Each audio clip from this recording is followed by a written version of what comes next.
ভারতের লোকসভা নির্বাচনে দেখা যাচ্ছে একের পর এক নাটকীয়তা।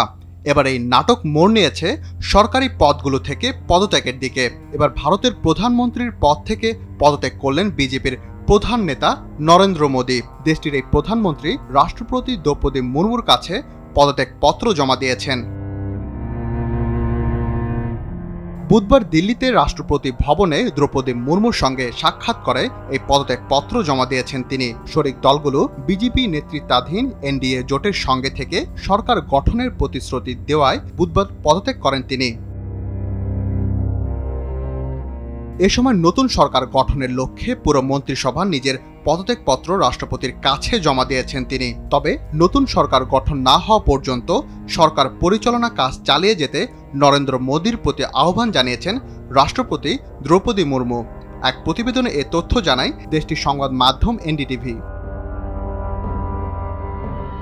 বুধবার ভারতের 543 আসনের লোকসভার চূড়ান্ত ফল ঘোষণা করা হয়েছে। এই নির্বাচনে নরেন্দ্র মোদীর রাজনৈতিক দল ভারতীয় জনতা পার্টি বিজেপি একক সংখ্যাগরিষ্ঠতা পায়নি।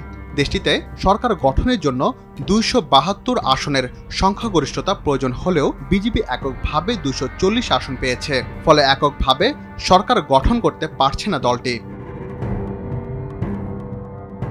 এখন সরকার গঠনের জন্য এনডিএ জোটের শরিকদের 53 আসনের উপর নির্ভর করতে হচ্ছে বিজেপিকে। বিজেপির নেতৃত্বাধীন এনডিএ জোট 293 আসনে জয় পেয়েছে। অন্যদিকে দেশটির বিরোধী দল কংগ্রেস নেতৃত্বাধীন জোট ইন্ডিয়া 233 আসন পেয়েছে।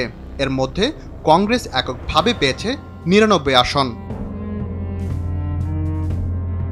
লোকসভা আসন সংখ্যার হিসাব অনুযায়ী সবকিছু ঠিক থাকলে কেন্দ্র সরকার গড়বে এনডিএ। যদিও নির্বাচনের ফলাফল প্রকাশের একদিন পর দিল্লিতে এখন চলছে মেরুকরণের খেলা। সরকার ভাঙতে গড়তে তৎপর হয়ে উঠেছে দুপক্ষই।